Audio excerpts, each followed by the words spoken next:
Hello, everybody. This is the March issue of the Mover magazine, and of course, there's lots in it for you to read and enjoy. I hope you will. There's lots of interesting stories. I think there's one in particular that I was intrigued by. It's a company in Australia called Kika, and they've devised a way of making digital inventories. And the reason I was kind of interested about it was that it was devised by a chap over there.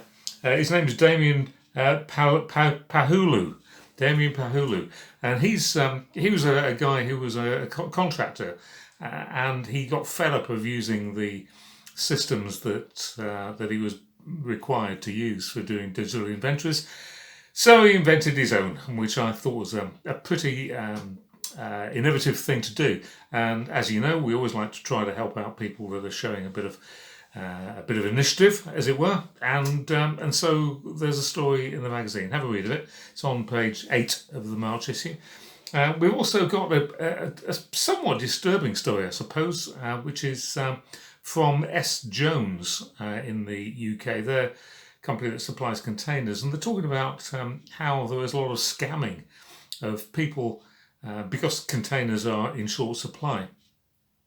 And they're suggesting that they can supply containers, charging people for them and not delivering it. Read the story; it's quite involved and it's quite a long story. So, but do read it. It's on page 14. Take a look at that. The cover story this time is a company called EE Ward in the United States, and it's run by Brian and his wife Dominique Brooks. Now it's particularly interesting because this company is 140 years old, and it is the oldest African American owned company in the United States. That's not the oldest African American owned removal company. It's the oldest company of any kind to be continuously African American owned.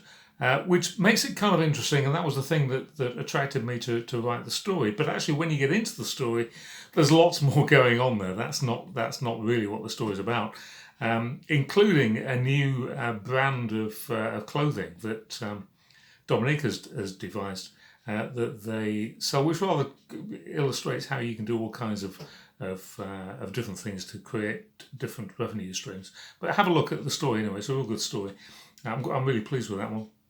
I did an interview with Jessica Deutschmann, who is the new or quite recent president of Fides 39 Club. That is the club for the relatively youngsters in the industry, and she's a very interesting lady. And an intriguing thing about this story was we talked about all kinds of things. About the industry and the way it's developing and all that kind of thing. And at no time did Jessica mention anything about technology, which I kind of thought was she would have done.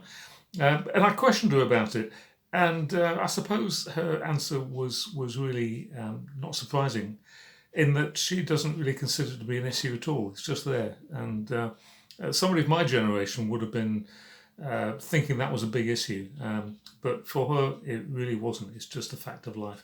But read the story anyway, and I'm sure you'll enjoy it.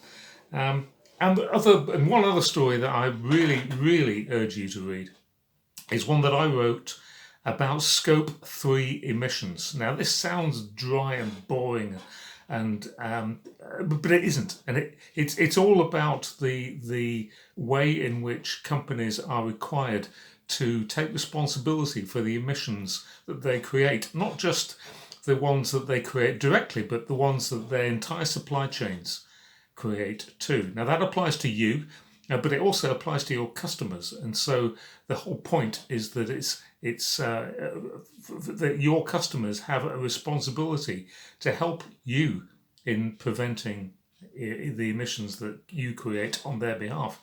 And as far as I'm concerned, that also means paying for them. And so you might like to consider that when you're next negotiating your next contract. Anyway, lots in the magazine, and I hope you will read it and enjoy it. I couldn't get through this entire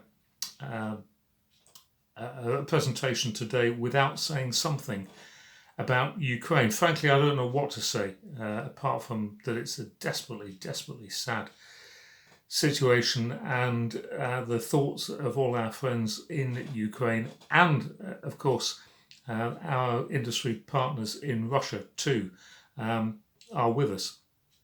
And of course, we all know that the situation is not any of our Russian friends making. They don't want it any more than we do in most cases, and it's desperately sad for everybody. And I can do, I've been racking my brains thinking what I could say, what I could do to have any effect at all on the situation. And of course, the answer is nothing very much. But one thing that I would say is that if I have a job in this industry, I'm a storyteller. That's my job.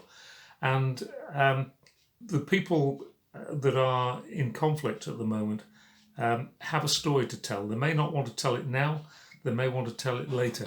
But whenever they do want to tell it, be it today or tomorrow or next year or whenever, I'm here to help them tell that story to the rest of the industry. So please, if you're listening to this, then I wish you strength, and I hope that at some stage you will get in touch and share your experiences with the rest of the industry.